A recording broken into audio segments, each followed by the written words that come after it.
Part 1. The stars above Xylos Prime burned cold and steady, indifferent to the chaos unfolding below. On the surface of that neutral world, delegates from dozens of species moved through the gleaming halls of the Galactic Concord, their voices low, their steps measured. Peace had held for nearly 40 cycles, fragile, uneasy, but intact. Earth had only joined the Concord 15 years ago, a late arrival from a distant spiral arm, its people still learning the customs and codes of interstellar diplomacy. But among all the alliances Earth had tried to build, none had mattered more than the one with the Valorans. The Valorans were unlike any other species in the galaxy.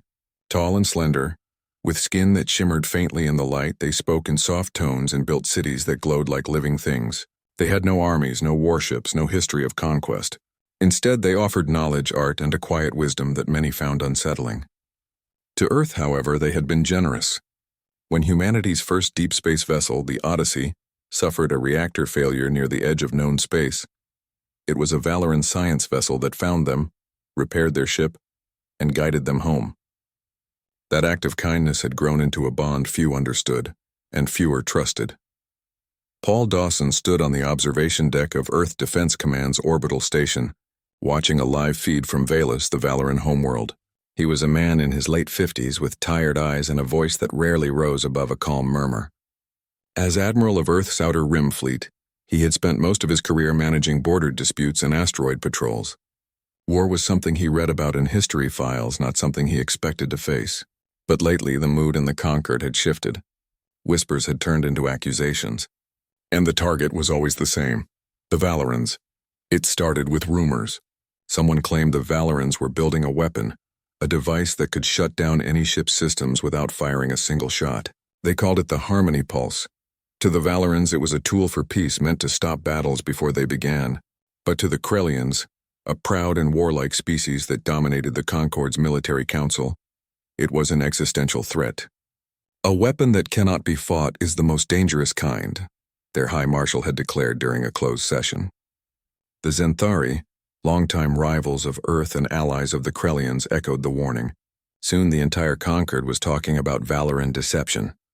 Earth's ambassador, a soft-spoken woman named Carla Bennett, had argued fiercely in defense of their allies. She presented data, testimonies, even recordings of Valoran scientists explaining the pulse's non-lethal design.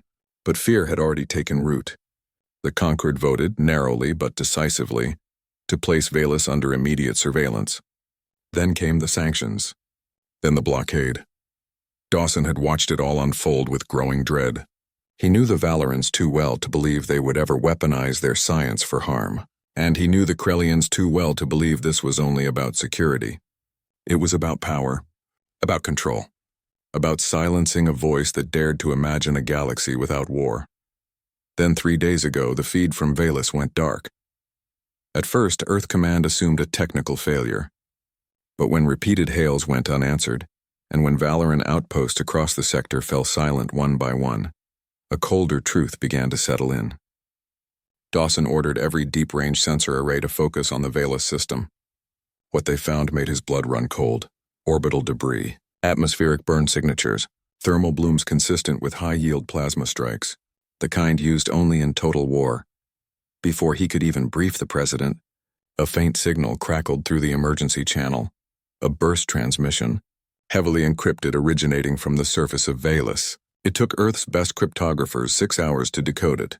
When they did, the message was short, raw, and unmistakable. They came at dawn. No warning, no reason. They burned our cities, our children, our songs. Tell Earth, we remembered your kindness. We hoped you would remember ours.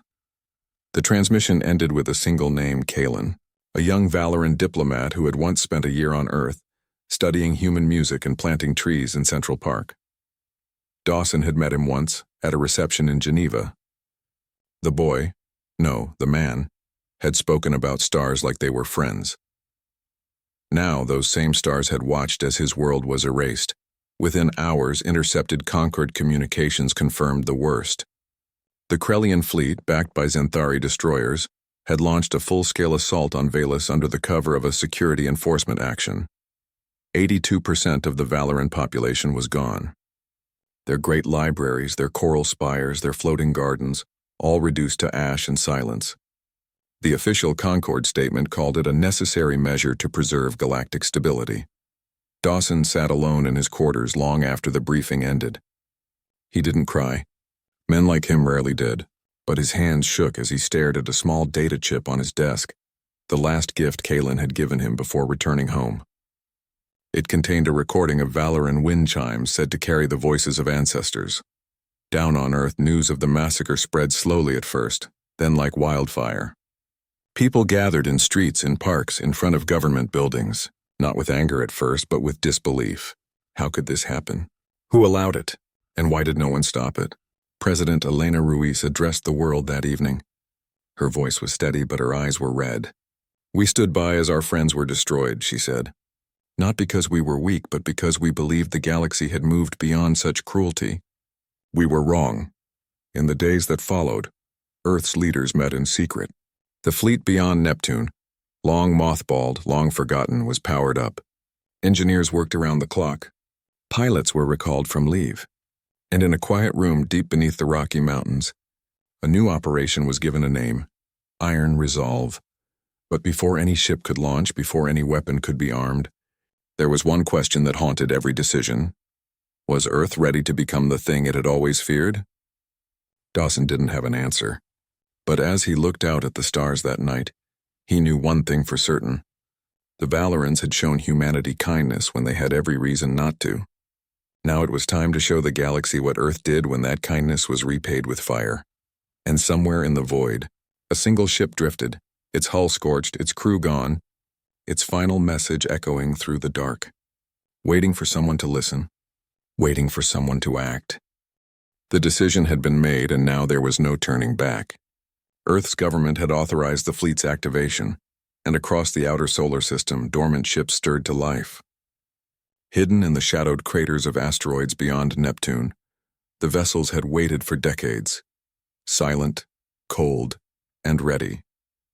They were not built for show. They were built for survival. And now survival meant vengeance. Captain Lisa Morgan stood on the command deck of the USS Liberty, her boots clicking softly against the metal grating. She was a woman of few words and steady hands, with short brown hair and eyes that missed nothing. She had spent most of her career patrolling the icy edges of human space, chasing smugglers and monitoring comets. But this was different. This was war. Not for territory, not for resources, but for a promise made in silence between two species who had chosen trust over fear. Beside her, Commander Derek Holt studied a star map projected above the central console. He was lean, with a quiet intensity that made people listen even when he whispered. He had grown up in a coastal town in Oregon, dreaming of the stars long before Earth had ships that could reach them. Now those stars were about to become a battlefield. "We've got 12 destroyers, 2 cruisers, and the Liberty," Holt said, his voice low, "all retrofitted with Valoran shielding. It'll hold against plasma fire, but not for long if they swarm us." Morgan nodded. "We're not going to let them swarm us. We hit fast, we hit hard, and we vanish before they know what hit them." The plan was simple because it had to be. The Concord's core systems were heavily guarded, but their outer data relay on Orin 7 was lightly defended. If Earth could get into that station, they could pull the truth from the Concord's own records, proof that the massacre was planned, not provoked. And once the galaxy saw that proof, the Concord's unity would crack like thin ice. But getting there wouldn't be easy. The shortest route was through the Zeta Corridor, a stretch of space littered with gravitational anomalies and ion storms. Most nav computers refused to plot courses through it, but Holt had spent years studying fringe astrophysics, and he believed the Liberty's new phase-shifting cloak, developed with Valoran help before the massacre, could mask their signature long enough to slip through, undetected. As the fleet powered up its drives, final checks were run across every ship. Engineers double-checked reactor seals. Pilots ran simulators for the 100th time. In the mess hall of the Liberty, Lieutenant Nina Patel sipped black coffee and reviewed encryption protocols. She was small in stature but sharp as a blade, with a mind that could crack alien code in half the time it took others. She would lead the cyber team once they reached Orin 7. Her job was simple: get in, get the data, and get out before the Concord locked them out. Back on Earth, the world held its breath. News of the fleet's departure was kept secret, but rumors spread. People lit candles in city squares. Schools held moments of silence. Children drew pictures of Valoran trees and sent them to Defense Command. No one knew if the fleet would return. But everyone knew why they had to go. Meanwhile, on the scorched surface of Valus, Kalen moved through the ruins like a ghost. His once bright skin was now dull with ash, his robes torn and stained. He had survived by hiding in a collapsed research vault deep beneath the Capitol spire. With him were 7 others, scientists, artists, a child no older than 10. They lived on filtered water and emergency rations, listening to the wind howl through broken towers. Hope had nearly left him. Until yesterday, a faint signal had pulsed through his damaged receiver, a repeating tone, faint but clear. It was an Earth emergency beacon, modified to carry a Valoran phrase. "We remember. We are coming." Kalen had wept then, silently, his hands trembling as he traced the waveform on his cracked screen. He didn't know if it was real or just his mind playing tricks. But for the first time in weeks, he allowed himself to believe. Now he gathered the survivors around a flickering light panel. "Earth has not forgotten us," he said, his voice hoarse but firm. "They are coming, and when they do, we must be ready to speak, to bear witness." The child named Lyra looked up at him with wide eyes. "Will they bring the stars back?" she asked. Kalen smiled faintly. "No, but they will make sure no one forgets how brightly they once shone." Aboard the Liberty, the fleet entered the Zeta corridor. Space twisted around them, stars stretching into streaks of light. The hull groaned under unseen pressure, but the phase cloak held. For 3 days they sailed through the storm, silent and unseen. No comms, no scans. Just the hum of engines and the quiet breathing of 1,000 souls holding their fate in their hands. On the 4th day, they emerged on the far side, intact, undetected, and just outside the Orin system. Holt exhaled slowly. "We made it." Morgan gave the order. "Prepare boarding teams." "Patel, you're up." Nina nodded, already strapping on her gear. She would take a shuttle down to Orin 7's moon base under cover of a meteor shower. Once inside, she'd plug into the central data core and download everything. Communications logs, fleet orders, internal memos. If the Concorde had lied, the proof would be there. As the shuttle detached and vanished into the dark, Morgan watched from the bridge. She thought of Carla Bennett, Earth's ambassador who had begged the Conquered to show mercy. She thought of Kalen, planting trees in a park he would never see again, and she thought of the child on Valus, asking if the stars could come back. They couldn't bring back the dead, but they could make sure the killers paid. The shuttle touched down silently on the far side of the moon. Patel and her team moved like shadows through maintenance tunnels, avoiding patrols with practiced ease. Inside the data hub, she jacked into the mainframe. The system recognized her fake credentials. Thanks to a backdoor the Valorans had quietly built into all Conquered tech during early alliance talks. Files began to stream. Orders signed by the Krellian High Marshal. Centauri supply manifests listing plasma warheads shipped days before the attack. Internal messages calling the Valoran project an unacceptable threat to hierarchical order. It was all.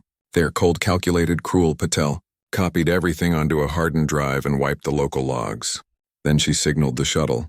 As they lifted off, alarms blared below. Too late. Back on the Liberty, Morgan received the data. She didn't need to read it all. One line was enough. "Initiate cleansing protocol at dawn cycle." She turned to Holt. "We have what we need." "Now what?" he asked. "Now," she said, "we show the galaxy what really happened." And with that, Earth's fleet turned not toward home, but toward the heart of the Conquered itself. Toward Xylos Prime, toward justice. The stars watched, silent as always. But soon they would bear witness to something new, not just grief but resolve. Not just loss but consequence. And for the first time in a long time, Earth was not asking for peace. It was delivering a warning. The data from Orin 7 spread through the galaxy like wildfire. Earth didn't send it to diplomats or news outlets first. They broadcast it on every open frequency. Military, civilian, emergency, even children's learning channels. The files played in full. Voice logs of Krellian commanders laughing as they ordered the strikes. Centauri engineers confirming the warheads were loaded, and worst of all, a Conquered council vote, secret, illegal, and unanimous to neutralize the Valoran threat by any means. Across hundreds of worlds, people stopped what they were doing. Traders paused in marketplaces. Students froze in classrooms. Soldiers lowered their weapons. The truth was too raw, too clear to deny. The Valorans hadn't been building a weapon. They'd been building a way to end war, and the conquered had killed them for it. Protests erupted on neutral planets. Trade ships refused to dock at Krellian ports. 2 minor conquered members, the gentle Mirathi and the scholarly Vexel, publicly withdrew from the alliance. Even some Krellian citizens took to the streets, ashamed of what their leaders had done. The unity the conquered had boasted of for decades began to unravel at the seams. But inside the Grand Assembly on Xylos Prime, panic turned to rage. The High Marshal of the Krellians, a broad-shouldered veteran named Vorlag, slammed his fist on the council table and declared Earth an enemy of galactic order. They stole our secrets. They spread lies. They will be crushed, he growled. The Xanthari envoy nodded in agreement, already recalling their fleets from the Outer Rim. Earth didn't respond with words. They responded with silence. And silence in space was often the loudest warning of all. Aboard the USS Liberty, Captain Morgan studied the latest intel. The Conquered was mobilizing. Their Grand Armada, a force of over 200 warships, was gathering near the Helios Rift, preparing to push toward Sol space. But Morgan wasn't planning to meet them there. She had a different target in mind. The Unity Summit starts in 48 hours, she said, her eyes fixed on the hologram of Xylos Prime. Every major delegate will be in the Grand Assembly Hall. Vorlag, the Xanthari commander, even the neutral observers. It's the one time they'll all be in one place. Commander Holt leaned forward. You're not thinking of attacking the summit. I'm thinking of ending this before it becomes a full war, Morgan replied. We don't have the numbers to fight their whole fleet. But if we hit their leadership hard and fast, the rest might fall apart on its own. It was risky, insanely so. Xylos Prime was the most fortified world in the Conquered. Orbital defenses, drone patrols, sensor nets that could spot a dust mote from 1 million kilometers out. But Earth had one advantage the Concord didn't expect: Valoran tech. Before the massacre, Valoran scientists had shared a prototype resonance key with Earth, a device that could sync with the Concord's own shield harmonics. In theory, it could make a ship temporarily invisible to shield sensors. In practice, it had never been tested in combat. But now it was their only chance. Lieutenant Patel worked nonstop to integrate the key into the Liberty's systems. She barely slept, surviving on ration bars and strong tea. If the frequency is off by even a fraction, she warned, the shields will reject us instantly and fry our hull in the process. We'll get it right, Morgan said. She believed it. She had to. Meanwhile, on the ruined plains of Velas, Kalen listened to the broadcasts. He heard the outrage, the confusion, the growing calls for justice. But he also heard something else: the fear in the voices of those who still supported the Concord. They were afraid of change, afraid of losing control, afraid of a galaxy where kindness was stronger than firepower. He knew Earth was coming. He could feel it in the air, in the silence between the stars. And he knew what he had to do. With the help of the other survivors, he repaired a small shuttle, one of the few left intact in the wreckage of a research hangar. It wasn't meant for deep space, but it would get him to the edge of the system. From there, he hoped someone would find him. Back on the Liberty, final preparations were underway. Pilots ran drills. Engineers checked every seal. Medics stocked trauma kits. No one spoke much. There was no need. They all knew what was at stake. 40 hours later, the fleet entered the outer edge of the Xylos system under cloak. The resonance key hummed softly in the core chamber, syncing with the planet's shield frequency. For a tense 10 minutes, nothing happened. Then the sensor alarms stayed quiet. The shields hadn't detected them. They think we're part of their own system, Holt whispered, almost in awe. Good, Morgan said. Let them keep thinking that. The plan was precise. The Liberty would slip into low orbit and disable the main shield generator using an EMP pulse tuned to Valoran specs. Once the shields dropped, the destroyers would move in and take out key military installations, communication hubs, weapons depots, command centers. No civilian targets, no unnecessary destruction. Just enough to send a message. Earth was not here to conquer. It was here to answer for a friend. As the Liberty descended through the upper atmosphere, the city of Xylos Prime glittered below, towers of glass and light, gardens floating between sky bridges. Delegates in fine robes walking calmly through plazas, unaware that their world was about to change forever. Inside the Grand Assembly Hall, Vorlag stood at the podium, preparing his speech for the summit.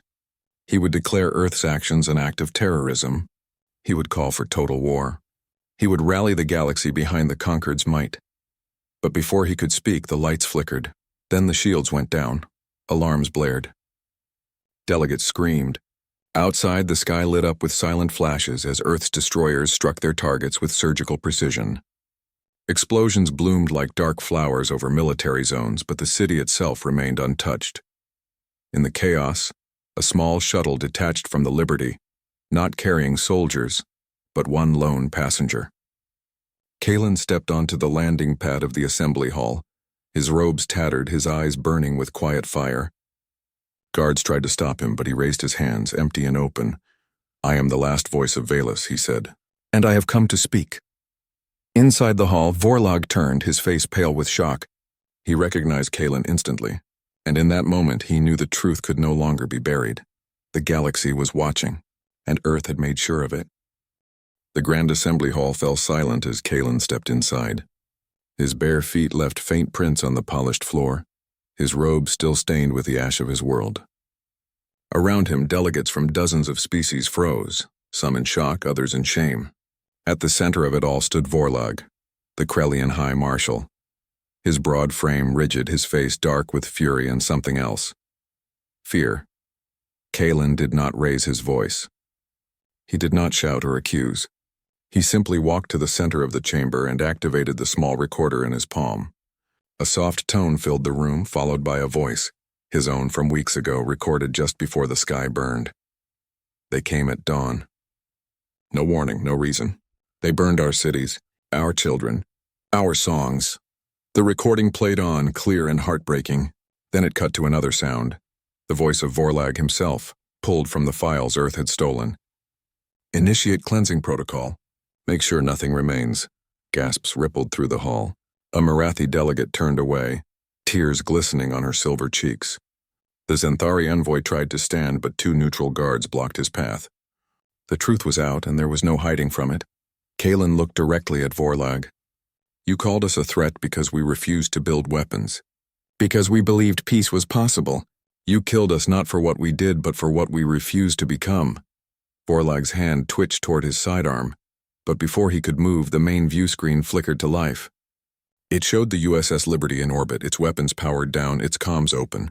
Captain Morgan's face appeared calm and resolute. "This is Earth Defense Command," she said. "We are not here to destroy Xylos Prime.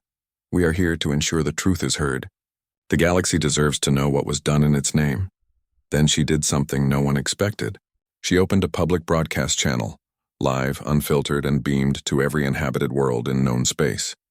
Millions watched as Kalen stood before the men who had ordered his people's extinction. Vorlag finally spoke, his voice rough. "You think this changes anything?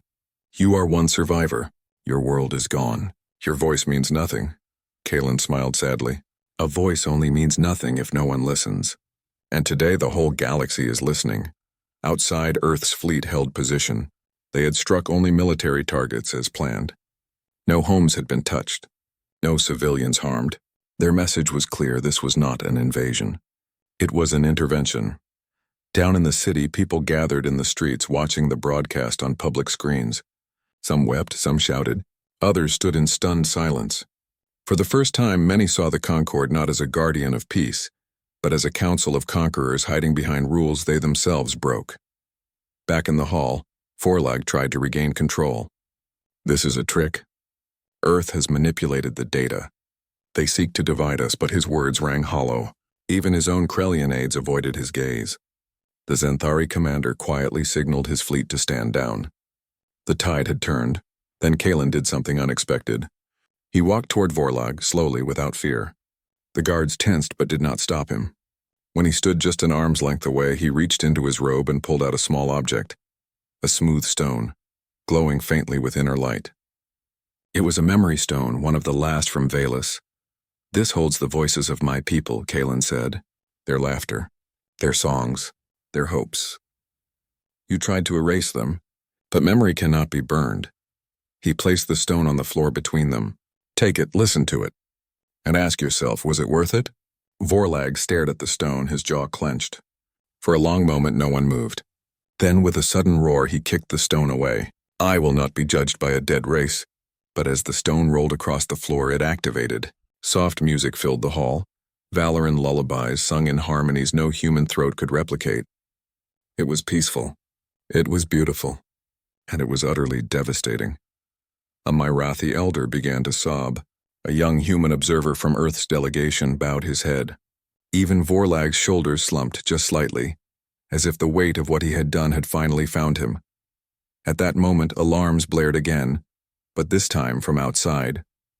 Zenthari reinforcements had arrived, led by 3 heavy cruisers. They had ignored the ceasefire and were powering weapons. Aboard the Liberty, Morgan's console lit up with warnings. They're targeting the city, Holt said grimly. No, Morgan replied. They're targeting us. They think if they destroy the fleet, they can bury this all again. She gave the order. All ships prepare evasive pattern Delta. Do not return fire unless fired upon. But before the Zenthari could strike, something unexpected happened. Ships from neutral systems, the Myrathi, the Vexil, even a few Krellian dissenters, moved into position between the Zenthari and Earth's fleet. Their message was clear. No more violence. The Zenthari hesitated. Then slowly they powered down their weapons. In the hall, Vorlag saw it all on the screen. His allies were abandoning him. His power was crumbling. He turned to flee, but Kalen spoke one last time. Run if you want. But the galaxy will remember. And Earth will remember. Vorlag stopped. He looked back, not at Kalen, but at the faces of the delegates, once loyal, now distant. He said nothing. He simply walked out, his footsteps echoing in the hollow silence. Earth's fleet did not stay long. Once the broadcast ended and the Concord leadership was in disarray, Morgan gave the order to withdraw. They had done what they came to do. They had spoken for the voiceless. They had made the powerful answer for their crimes. As the Liberty turned toward the stars, Kalen stood on the landing pad, watching it go. He was alone, but not forgotten. Earth had come. They had fought not with hatred, but with truth. And in doing so, they had honored his people more than any monument ever could. Back on the bridge, Holt looked at Morgan. What now? She gazed out at the endless dark. Now we go home, and we make sure no one ever forgets what happened here. The stars burned on, indifferent as always, but for the first time in a long time, they shone over a galaxy that had chosen to remember. The war never came. Not the kind anyone feared, at least. There were no great battles across the stars, no fleets clashing in fire and ruin. Instead, something quieter happened, something deeper. The Galactic Concord did not fall in a single day, but it cracked, and from those cracks grew something new. Reform came slowly, pushed by voices that had long been ignored. The Myrathi and Vexil led the charge, demanding trials for those who ordered the Valoran massacre. Even among the Krellians, a new council rose, one that spoke of shame, not pride, and called for reparations, not revenge. Earth did not take a seat at the head of this new order. They did not demand power or territory. They simply asked for one thing, that the memory of Valus be honored in every treaty, every law, every school lesson across the galaxy. And to everyone's surprise, the galaxy agreed. On a rebuilt plateau on Valus, where once a great library of living light had stood, a new garden now grew. Earth roses bloomed beside Valoran moon vines, their petals glowing softly in the dusk. A simple stone arch rose in the center, carved with words in 2 languages. We remember. We protect. Beneath it stood President Elena Ruiz, Captain Lisa Morgan, and Kalen, the last known survivor of his people. They had come to unveil the memorial together, not as leaders of nations, but as witnesses to loss and hope. Kalen placed his hand on the stone. It was warm, as if it held the son's memory. He did not speak to the crowd gathered behind him. He did not need to. His presence was enough. He was proof that even in the darkest hour, one voice could change everything.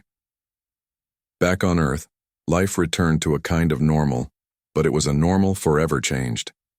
Children learned about the Valorans in school, not as aliens, but as friends who had shown humanity a better way. Songs were written, films were made, and every year, on the day the sky burned over Valus, People lit lanterns and sent them into the night, each one carrying a name, a wish, or a simple thank you, aboard the USS Liberty, now stationed near the former Concord border as a peacekeeping vessel. Commander Derek Holt reviewed the latest sensor logs. The sector was quiet.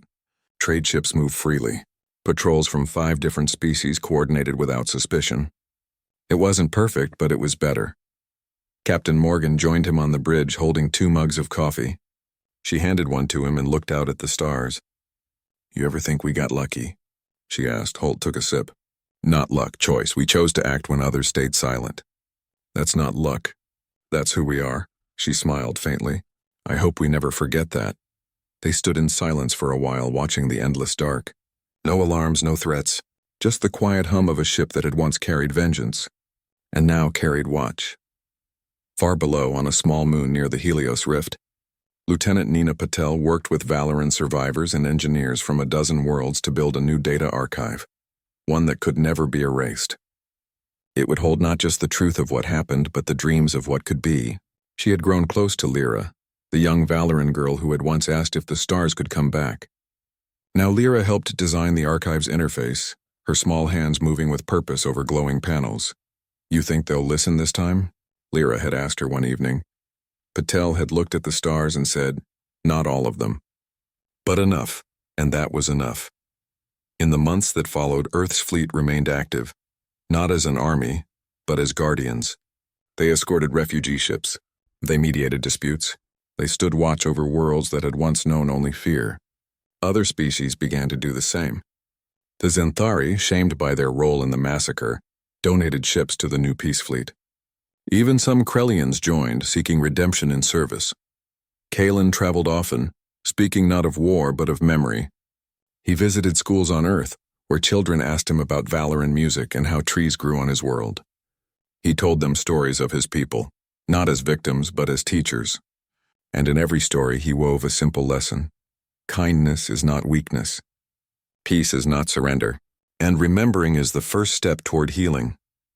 One evening, as he walked through Central Park, the same place where he had once planted a sapling, he found the tree still standing. It was taller now, its branches strong, its leaves rustling in the wind. A small plaque at its base read, "Planted by Kalen of Valus in hope of friendship." He touched the bark gently and whispered a Valoran blessing. Then he turned and walked back toward the city lights, not as a ghost of the past, but as a bridge to the future. Back on the Liberty, Morgan received a message from Earth Command. It was simple: stand by. New assignment coming. She didn't know what it would be. A distress call from a distant colony. A diplomatic escort. Maybe just another quiet patrol. Whatever it was, she was ready, because Earth had learned something in the ashes of Valus. They were not just a planet. They were a promise. A promise to stand with the weak, to speak for the silenced, to act when others turned away, and as long as ships like the Liberty sailed the stars, that promise would live. The galaxy was still vast, still dangerous, but it was no longer alone. And in the quiet between the stars, something new stirred, not the drumbeat of war, but the steady rhythm of watchful peace. Earth had taken vengeance once. Now they chose something harder. They chose to protect.